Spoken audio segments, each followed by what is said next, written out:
Welcome back to the show where we run you through all the Dolphins news you need to know about. We do this each and every single Sunday. We also do a fan Q&A where we answer Dolphins fans' questions, comments, and concerns. If you like that, then hopefully you stick around. This first news story comes from Pro Football Rumors. Dolphins place 3 on physically unable to perform list. PUP list.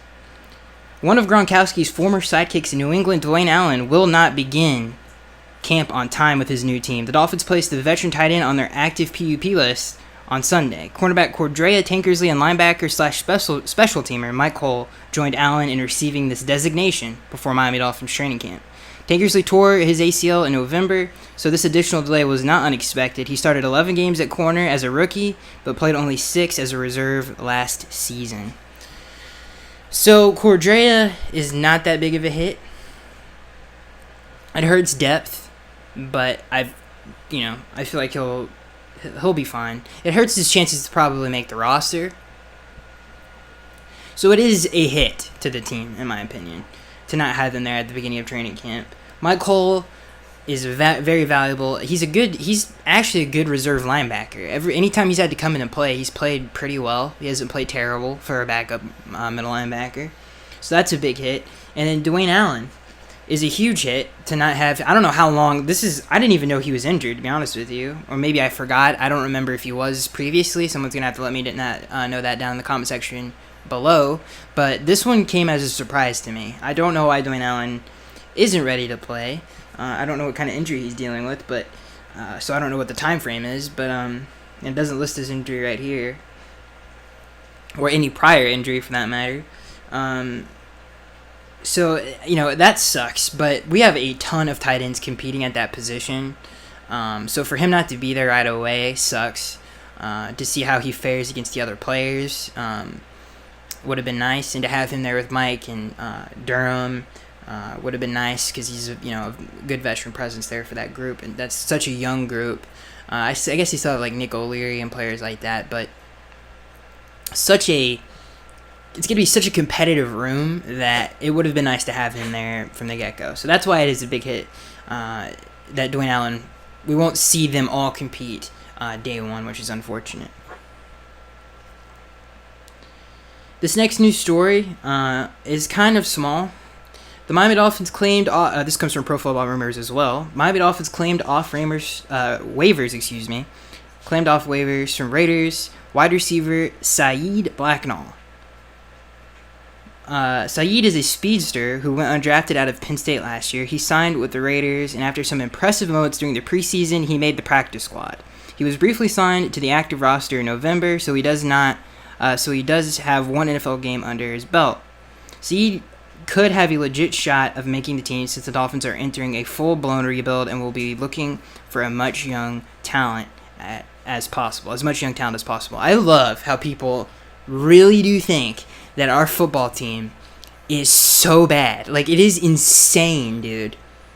Like, the way we're written about in articles and the way we're talked about on major networks is it's just ridiculous in my opinion. We have a lot of talent in that receiving room, in my opinion. It's very fast, very talented. I could name 3 potential 1,000-yard receivers in that receiving room. How many NFL teams can do that? It's ridiculous. It really, I don't like that part of it, but not to get far off of Saeed here. If you've never seen him play, and I hope I'm saying his name right, if you've never seen him play, he's a deep threat. He's got some size to him, and these are his collegiate stats because he hasn't started an NFL game. So he played 4 years at Penn State. His career yardage is 979. This is actually rushing and receiving combined, which is mostly receiving, so it doesn't really matter. He's never had so he's had 7 receiving. He's had 14 total career touchdowns, 7 from scrimmage. And 7 from just, being a receiver, receiving. He has 979 career yards in 4 years, and he's had 50 receptions in that time. So he's just a big play guy. He's like a trick play guy. He's a gadget kind of a guy. So hopefully he can make the team. Well, not hopefully. I don't know why I said hopefully. What I meant by that was like his best chance to make the team is probably to fill that role. Unfortunately for him, we have a player that's started games in the National Football League, had a lot of success in regular season games, and that's Jakeem Grant. And Albert Wilson, you can use him in the same kind of way. So I don't think it's going to be very hard for his kind of a skill set to make the roster. He's a deep threat. He's more of a gadget guy. He could probably make it on special teams. He's a speedster. He's got a lot of gas to him. He's going to be really fun to watch in preseason. So it's going to be interesting to see how he develops because you got to think, dude.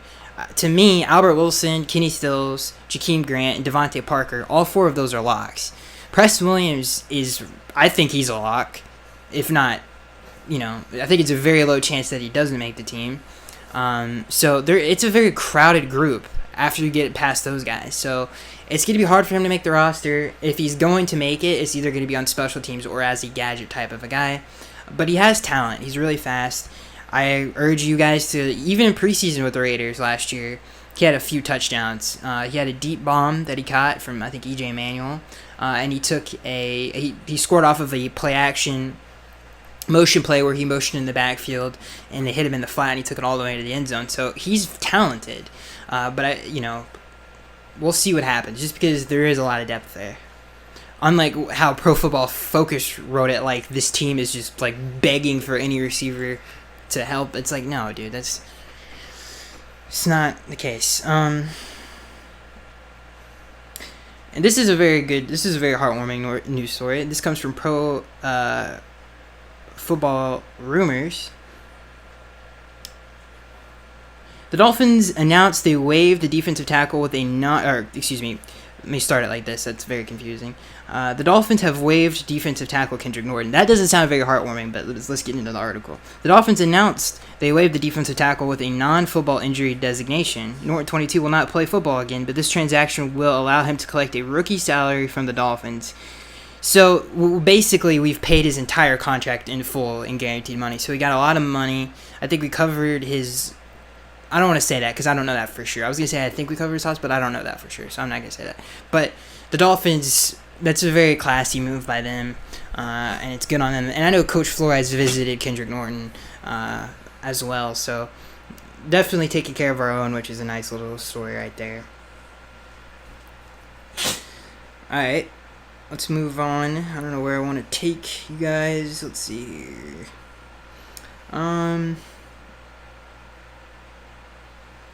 If you didn't know, the rookies have reported to training camp on Sunday. You guys probably will be listening to this on a Monday. So they've already reported to training camp. So yeah, in case you didn't know that, that's one of the news stories that comes from Fin Fanatic. This next news story also comes from Fin Fanatic. Predicting the Miami Dolphins' final linebacker core is all about scheme fit. Under Brian Flores and Patrick Graham, the Miami Dolphins are likely to showcase more linebackers in their new scheme, but it's a delicate balance. They can play out well or dissolve into chaos. What we do know is that several players have as close to a guarantee of making the roster than others. Kiko Alonso, Raekwon McMillan, and Jerome Baker. And rookie, the guy out of Wisconsin, I can never say his name right, would be a huge surprise release given that he was taken in round 5. So if you don't know, Andrew, the outside linebacker from Wisconsin, he's right here, he says, is similar to Patriots' Kyle Van Noy, and the Dolphins are hoping that he will eventually develop into that caliber of a linebacker. This year, the Dolphins will likely use him in situational player as well as special teams, but he should not have a problem making the roster. I completely disagree with that. Kyle Van Noy is a grown man. If you've ever seen Kyle Van Noy, and all of you should because you're Dolphins fans, should have seen him. He's a physical player. He's one of the most underrated players in the National Football League. He is straight up an impact player. He makes plays every Sunday. We've had trouble blocking him in every game that we've played him. He's just a monster in the line of scrimmage. Like, he's just an absolute beast. If he can live up to that standard, then we got a steal, dude. I don't think he's anywhere near the type of player that he is, though. Kyle Van Noy is just... If you look at them side by side, if you Google what they look like, Kyle Van Noy, I mean, he's huge. He's jacked. He's big. He looks like an outside linebacker in the NFL. He looks like he could throw a tackle to the ground. Andrew doesn't. So that's like, it's just weird. He just doesn't look like an outside linebacker. Like, he's long and lanky and skinny. He just doesn't look like that physical player that we need. It looks like, okay, maybe I could see him being a pass rusher, more of a finesse guy, but he is definitely not a physical guy.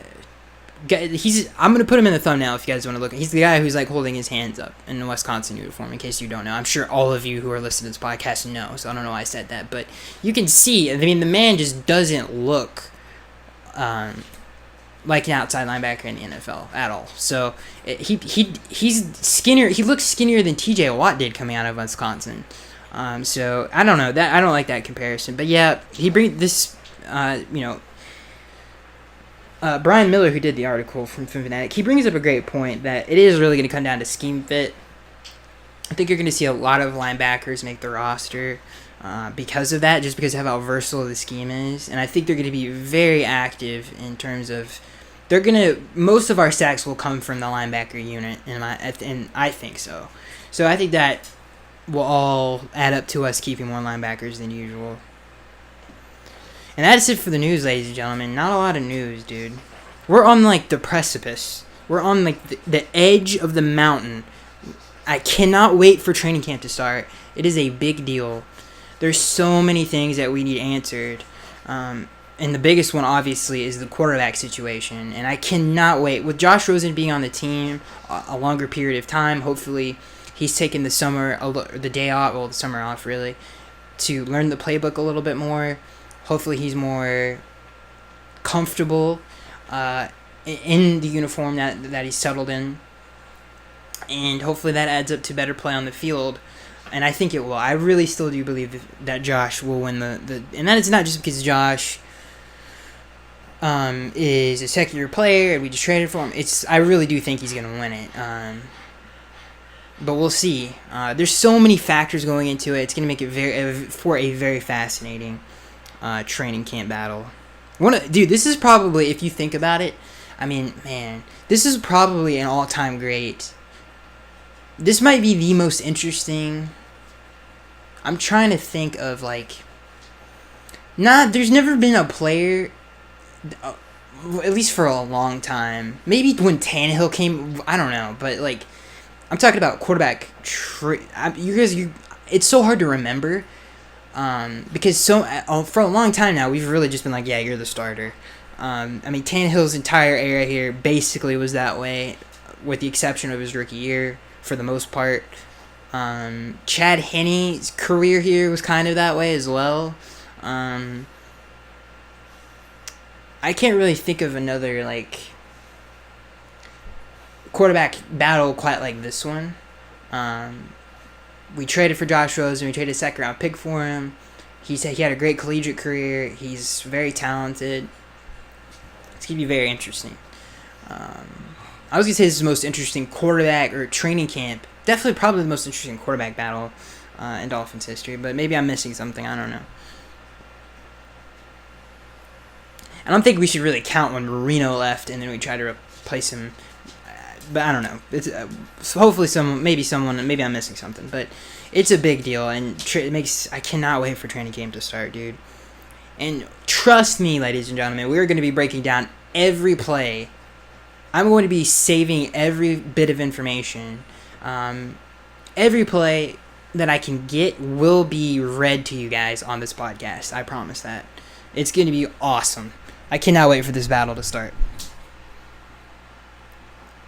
All right, let's jump into the Dolphins fan Q&A. I think we got a lot of questions in this week, which is awesome.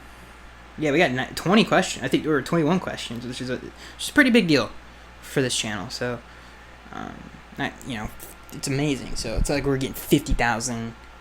I don't know what I'm trying to say right now. Anyway, let's get into the fan Q&A. Before we get into the fan Q&A, I hate any time I bring up anything in Dolphins history, then I read a comment, it's like, yeah, this is what, and then I'm like, god dang it, dude.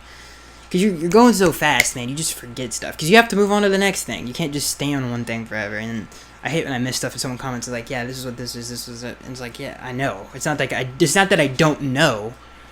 It frustrates me sometimes. Alright, so let's get into the fan Q&A. This first question comes from SM. SM asks, I have tickets to the Dolphins-Patriots game in Miami. Road 2. Kind of flexing on us. Break down the keys to the game. Will the student Flores outfox the master Bill Belichick? The keys to that game? Oh, man. I mean, they did... Isaiah Wynn's coming off of injury. They lost Trent Brown to the Raiders. But Scarnecchia is such a great offensive line coach that at least over the years, really hasn't mattered all that much. And Isaiah Wynn's a talented player out of Georgia, so I don't know if we don't really have much of a pass rush right now, so hopefully, at least we don't know that we do yet. We got to see this team play. We don't know if Charles Harris is going to finally be the first-round pick that would hopefully become some kind of a presence on the defensive line, but the keys to that game, man, it's hard because when you watch a football team play, you're like, okay, this is what we can do, this is what we can't do, this is what we're going to struggle with. I would say, the keys to the game is pass protection, third down efficiency. This is on offense. Pass protection and third down efficiency, I think, are the two biggest ones, especially against New England, because, they've been one of them, probably the best over the years that Bill has been there, the best third down defense ever. That's where they win. That's where everybody should win their games, and they're very, very good at situational football. So those are the two keys on offense. On defense, I would just say I think our secondary has more talent than the receiver core. So I think that's where we can definitely win the matchup there. And the two keys, I would really just say, utilize a strong secondary on defense and generate a pass rush. And those are very basic football things, but those are very, important. I feel like you could say that. I hate when someone breaks down something like that, and they point out you got to score a touchdown. It's like, really, dude? But yeah, I know those are simple ones, but it's true. That's especially for this team. So I feel those are the four keys. But it should be fun. It should be very, very fun. This next question comes from Listen Without Warning. He asked, who's our biggest impact rookie or new player? Impact rookie. I think those are two separate questions. Who's our biggest impact player, new player, or rookie? Christian Wilkins definitely will be that. I think a lot of people are forgetting about him. I don't think people understand how athletic he is and how versatile he is. You could very well see him play on the edge a lot. He could play on the edge 40% of the time if he wanted to. He's a very good pass rusher inside and outside. He's super athletic, so he's super versatile. So I don't think people fully understand how versatile he is and how we're going to use him in a lot of different ways. Because Clemson, they use him at fullback, they use him outside rusher, obviously inside. They use him a variety of different ways. I think you're going to see the same thing in this defense this season. Christian Wilkins will have his fingerprints all over this defense. And the interior of the defensive line, in my opinion, is the most deep and talented we've had in a long time. People are still forgetting about Hakeem Spence, Vincent Taylor, Devon Godshaw. Obviously, you got Christian Wilkins now. There's a lot of depth in the DT room, so I'm excited for that group. I think we're gonna have one of the best run defense, or one of the better run defenses we've had since 2012. And I think Christian Wilkins will be a big part of that. So if I had to answer your question, who's our biggest impact rookie / new player, it would be Christian Wilkins. It's a little bit obvious, but hopefully I did a good job of explaining why. This next question comes from Ride Sharing 101. Ride Sharing 101 asks, who will win more games this year, the Dolphins or the Jets under Adam Gase? Oh, man. I mean, it really does come down... here's the thing about Brian Flores. I don't like to get on the Dolphins train hype because if you've been a Dolphins fan for a long time, not in the Joe Philbin era, but in the Adam Gase era, and I still like Adam Gase because I think he's still a good coach. I mean, the man went 10-6 his rookie year with not the greatest roster in the world. Should have won Coach of the Year that year, but he didn't. He got snubbed for Jason Garrett. Jason Garrett was not the reason they went to the playoffs. I'm going to take 2 steps back. Don't want to go off on a tangent.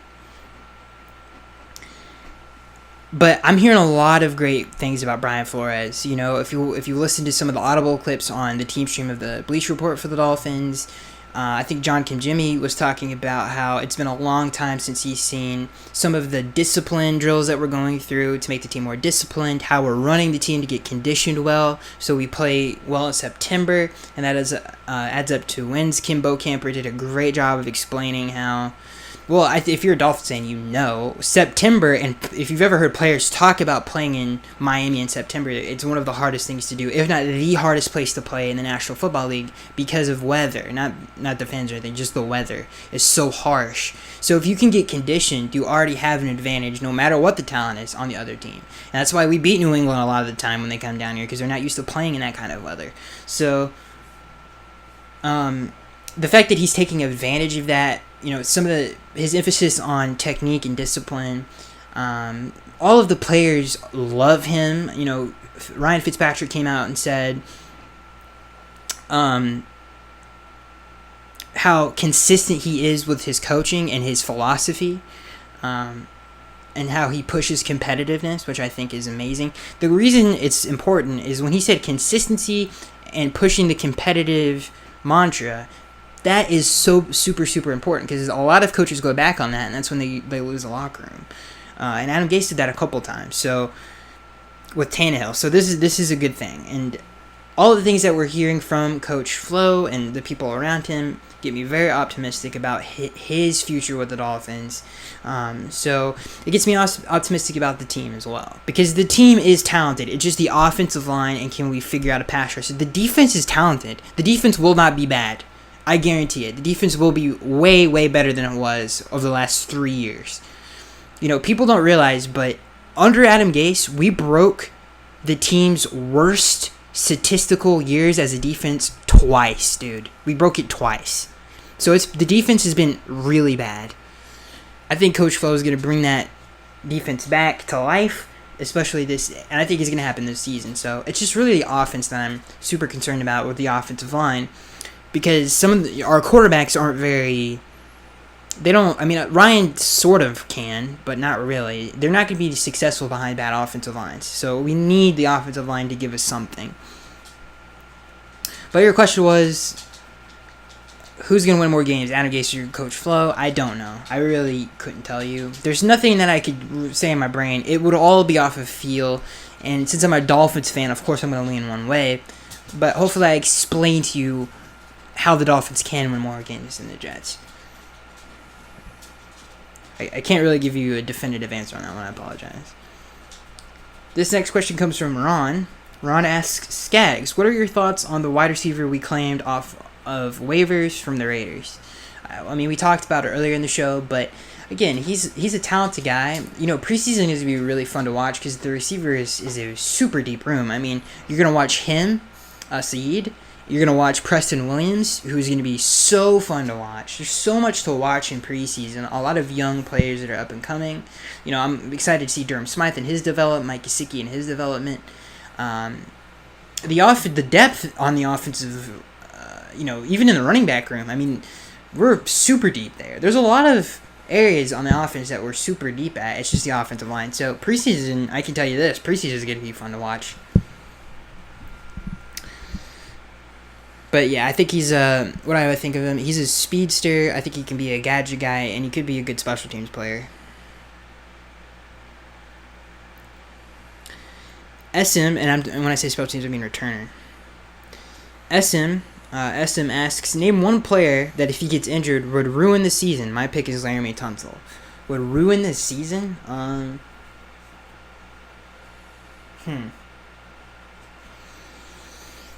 Minka Fitzpatrick, Xavier Howard.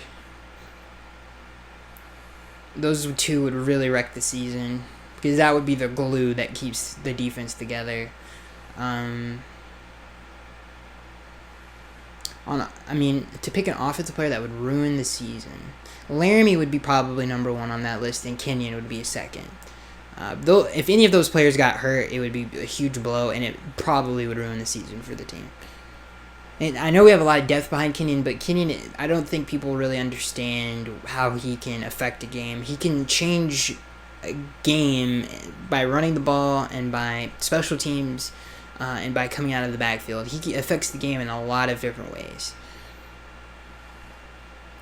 The man had 1,000 yards from scrimmage, back-to-back seasons? He's very, very good. I think a lot of more emphasis needs to go on yards from scrimmage here on out for running backs, because that's very important. That's production. That's real production. I feel like when you look at a running back, that's not the first thing that you look at. I think that needs to start being the first thing you look at, because they can affect the game in so many different ways, and I feel like that stat should mean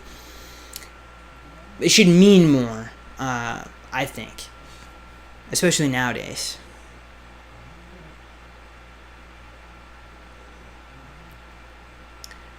This next question comes from Mark. Mark asks, predictions for the first quarter of the season, Skaggs. How do you see our first 4 games unfolding? What will our record be? I don't like to predict things. It's a superstition that I have in terms of like giving you a definitive answer. But it's September. It's the Dolphins. We usually get off to hot starts over the last few years. I mean, 2 times in the Tannehill era, we started 3-0. And obviously things didn't end well for us. But usually we get to pretty good starts off in the early in the season. So I think we have that going for us. You never know what teams are going to be bad. The Ravens, we've been hearing a lot of interesting things about. I don't think they're as good as they were last year. There's been some things coming out about Lamar Jackson, how he's not doing as good. His development is not going along as well. That came from Chris Sims' podcast. Chris Sims was talking about that, how he has connections in the Ravens camp. And he was talking about how they're not super pleased with his progression. So that's interesting. So the Ravens aren't as daunting as they might seem. And with Coach Flo coming in, I think the defense is going to be more disciplined. And I think we're going to do a better job again, especially now that our defense is going to be more athletic because of all the linebackers that we're going to carry and how they affect keeping a quarterback in the pocket. And I think we're going to be more disciplined. So our mobile quarterback woes won't be as bad either. So I think it's not and then we get New England in week 2. So I could see us easily being a better. I think we're going to get out of September pretty good. I don't think it's going to be as bad as some people think. This next question comes from Ron. Ron asks, Week 1, is the Ravens at Week 1, okay. Let's start all the way over before my brain shuts down for good. Jesus Lord. Reach deep inside. Alright. This question comes from Ron. Ron asked, good Lord. I'm so sorry, guys. This question comes from Ron. Ron asks, Week 1, is the Ravens at Hard Rock in Miami? What about the Ravens still scares you? To me, they lost their 2 best defensive players in Suggs and Mosley and didn't replace them. I agree with you, Ron. We kind of just talked about that with Mark. That's an interesting question to follow up with. But, they're not as good as they used to be. I think Eric Weddle left for the Rams too, right? So that defense is... And I know they replaced him with Earl Thomas, but... that team is not as good. On offense, their running game is literally the only thing that they can do. If you take that away, and listen, Brian is a smart coach. They're a very one-dimensional team. I feel like that team, that it should not be as hard as it has been in years past against the Baltimore Ravens.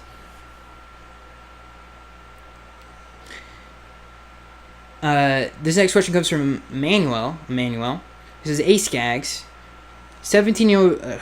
Jesus. Sorry, guys. This next question comes from Manuel. He asks, Ace Gag, 17-year-old Dolphins versus Pat's AFC Championship game. With the Dolphins winning Super Bowl versus what team you want to see us play? So the Dolphins go 17-0. Not the 17-0 Dolphins. The Dolphins go 17-0. They make it to this year. They make it to the AFC Championship. They beat the Patriots. Which team would I like us to play? I mean, I don't really care. What team we play? Because I'd be so happy. There's not a particular team like that would be like gratifying, I guess, to beat. All of them would be equally as gratifying, especially since it's all NFC teams. Man, I don't know, man. That's tough. You know what? I'd like to blow out the Cowboys just because it would be hilarious. It would be amazing if we blow out the Cowboys. Just to hear like the talk shows, it would be awesome. I think that would be amazing if we blew out the Cowboys in the Super Bowl. Just to hear all the talk shows, it would be pretty funny. Fun fact about the Cowboys: that was the first Super Bowl we ever played in. Was against the Cowboys, and I don't want to say we got destroyed. I think that was Roger Staubach's first Super Bowl, and that might have been Tom Landry's first Super Bowl too.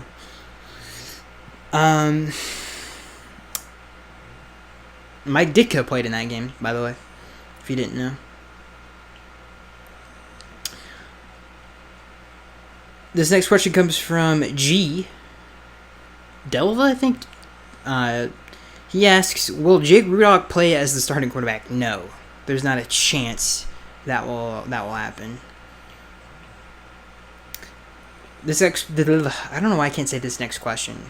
There is no air conditioning in my room right now, and it is hot. I feel like I'm blaming it on that. Either that or I really am just this stupid.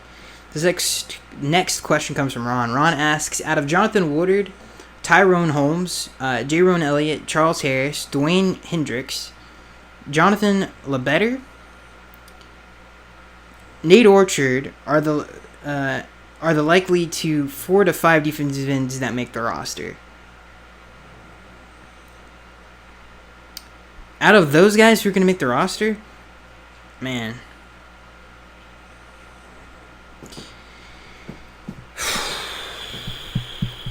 I mean, Charles Harris, obviously. I think you left him out, right? No, you didn't. Okay, Charles Harris. Tank probably will make the roster.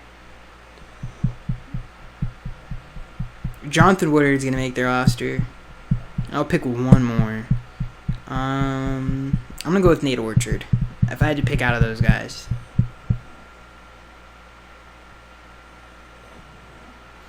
Stefan, however you say your name, my guy. He asks, who do you suspect will emerge as the team leaders on offense, defense, and special teams? The team leaders? I heard D'Angelo Hall say something interesting on NFL Network that this team doesn't know how to win. There's a lot of players on this team that went to the playoffs in 2016, so that doesn't make any sense. I'd have to say the leaders on the team.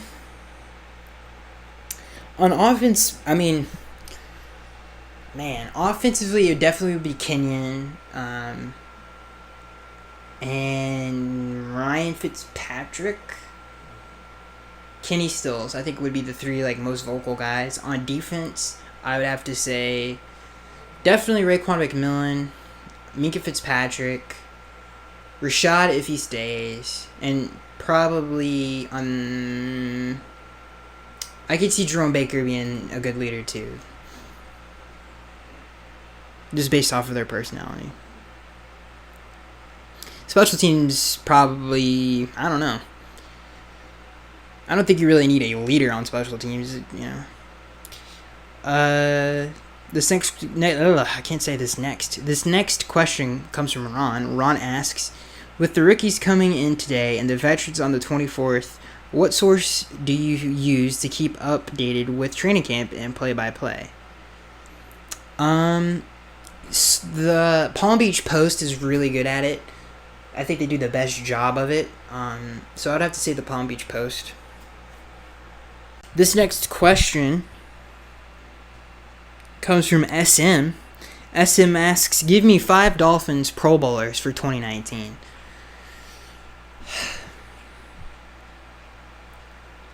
Five Pro Bowlers.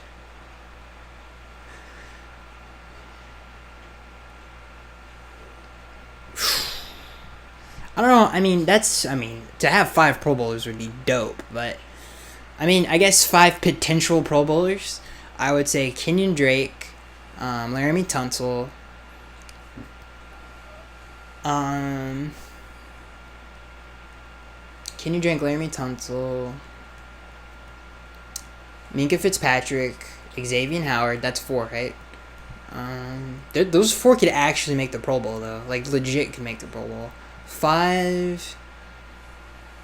I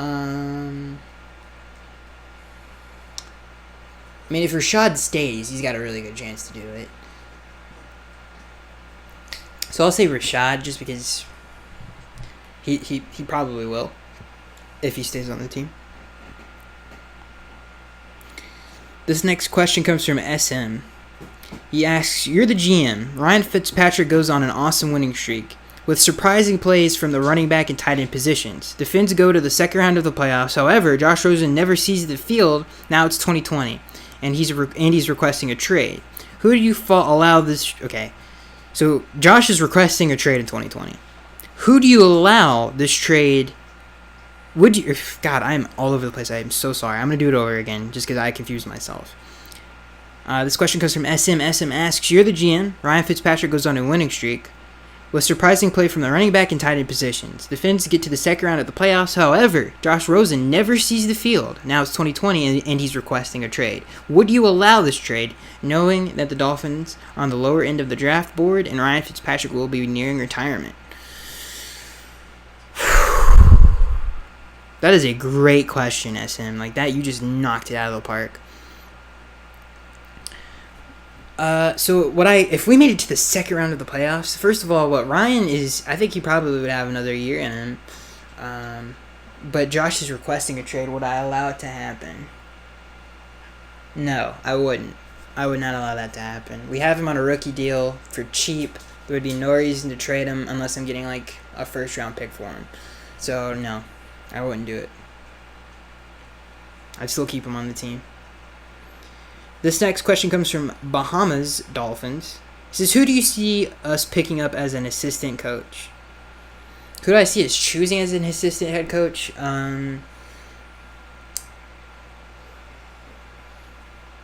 It sucks that Darren Rizzi still isn't here, but I probably would. I mean, probably Chad O'Shea, or I'll probably go with Chad. I feel like he'd be a good assistant. I mean, he is the offensive coordinator, though.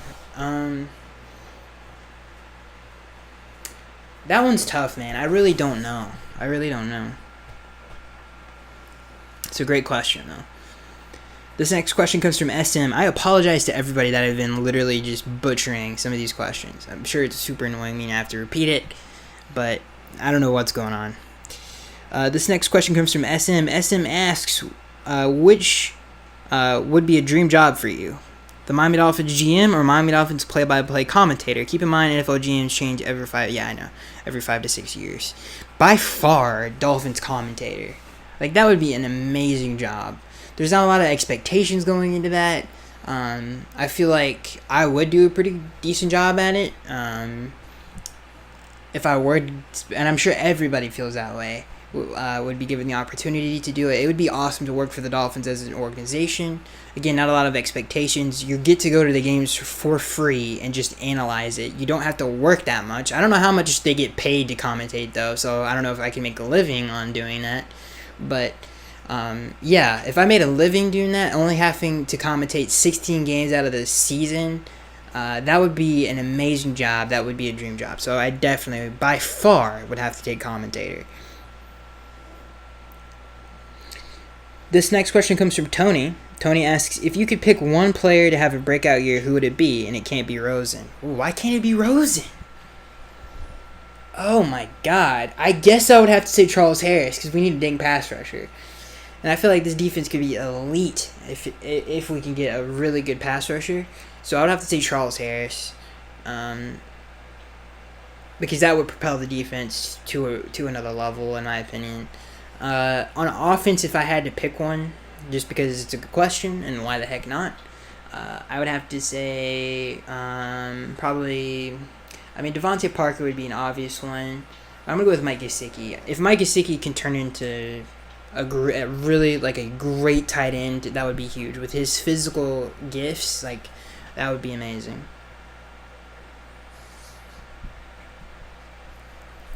This next question comes from Edward. He says, Stack, Never been called Stag before. Stag, we have lost Jim Caldwell. Would that hurt the team? And also, would it hurt the development of the quarterback? Thank you. Keep up the good work. I really appreciate that, Edward. Would it hurt the development of the quarterback? Thank you. We have a lot of good coaches on the roster. Like, Chad is an experienced... He develops talent well. And I know it's with receivers, not quarterbacks, but he's a good teacher. So... I think it sucks that he's not here, and I do think we're losing something, but I don't think it's going to hurt anything. I still think we can maintain a good system for Josh to flourish in. So I don't think it's going to hurt us that bad in that way. But it definitely sucks that he's not here. He's not only he's a winner. Like, I don't think a lot of people understand that Jim is a winner. Everywhere he's been, he's won. So to have someone with that high level of success, for him to be around the quarterback, I mean, it is a big loss. It really is. This last question comes from SM. SM asks, I don't want to be a downer, but we have a rough schedule. I see us going 4-12. When the Dolphins drafted Tannehill to make it bearable, every time Tannehill threw a pass that got tipped at the line, I would do a shot. Tannehill improved on that, but over the years, the O-line got worse, so I changed it. To every time Tannehill got sacked, I take a shot. He got sacked 6 times against the Bears. My question is, do you have any recommendations to improve the 2019 Miami Dolphins experience? I would just say focus on young players. If we do go 4-12, focus on the young players. Hopefully they do well. Focus on the development and they're getting better. Sometimes when a team does that bad and they're a young team, you can see how that team will be successful in the future. So to better your experience, I would say just focus on the development and the progression of the football team as a whole and look at some of the young players on their roster.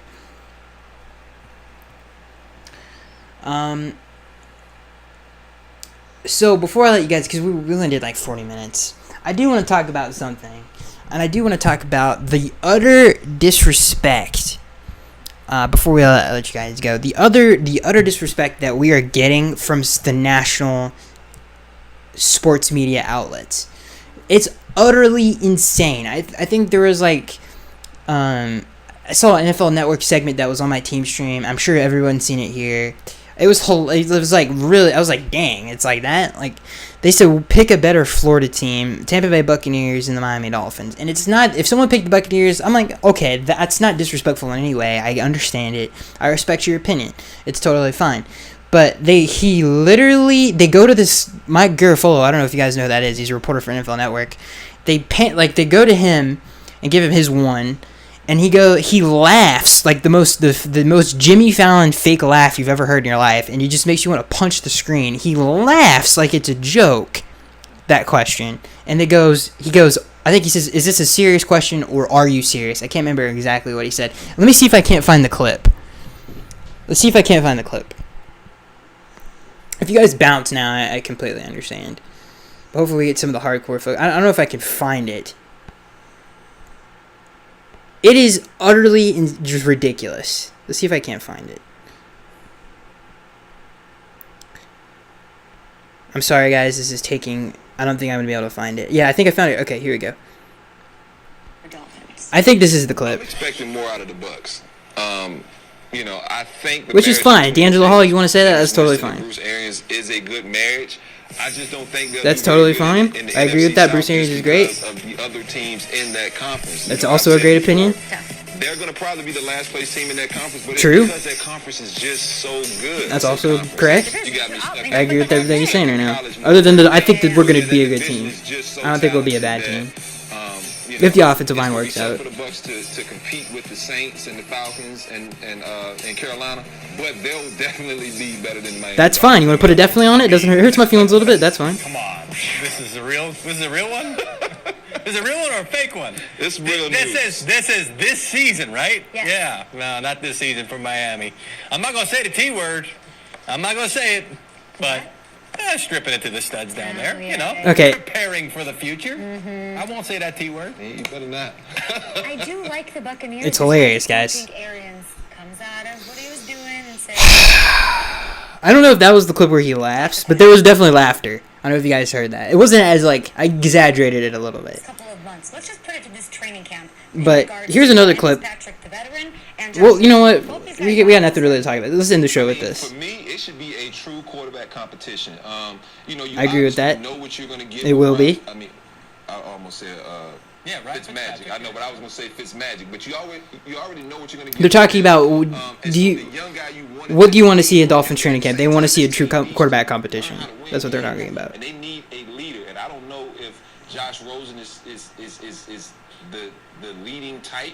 He hadn't shown me that a whole lot. Don't know that. Never met the man. Never been in the locker room. But I would like to see a true quarterback competition, knowing that I want the young guy to play and win. But if he doesn't, we still got a capable veteran. I would like to see a fake quarterback competition. That's ridiculous. Okay? And I would like to That's see not how you build a one where culture. Josh Rosen is basically predetermined that he's going to win it. That would not be good for the team. Because to me, if you're the Dolphins, That is absolutely ridiculous. You don't want Fitzpatrick to come in and make you a 6-7 or 6-10, 7-9 type team. Why? Because you'd rather have a better draft pick if you're not going to be in the playoffs. So you want to not because Josh Rosen's development. If he doesn't play well, that'll get you a better draft pick, a better draft positioning next year. If he does play well, hey, we've got a quarterback solution in house already. We'll have to look, and now we can use all those draft picks on the rest of the roster. The buzzer happened like 20 seconds ago. I feel like the camp counselor lets you eat a ton of candy and go to. All right, I don't like the reason I disagree with what he just said so wholeheartedly is because not only is it just stupid, but what D'Angelo Hall said, he wants a true quarterback competition. If Ryan Fitzpatrick beats out Josh Rosen, then we know that Josh Rosen isn't the future of the franchise. We know. But his reasoning was he wants to start Josh Rosen so we're terrible and have a higher draft pick. It wasn't. He kind of said it at the end that he didn't exactly say he wanted to see Josh Rosen's development. He literally said so we get a higher draft pick. Anyway, the reason I showed the clip was the whole people just laughing at us because we're such a bad football team apparently. Oh yeah, there's no way. Why is this even a question? All right, let's make a bet. If I was on there, let's make a bet right now that we either finish with the same record as the Buccaneers or we finish with a better record. They play in a division where every team they're going against is better than them. So let's throw it down right now. And we'll see who's laughing at the end of the season. The thing that makes me upset is it's the Buccaneers, dude. I know Bruce Arians is up there. I know Todd Bowles is up there. Jameis Winston is not a good quarterback. So to say the Buccaneers are such a better football team than us, I think and I'm not talking about talent. I'm talking about who's finishing with what kind of record. It is not out of the realm of possibility that we either finish with the same record or better by a game. It's not some far-fetched idea.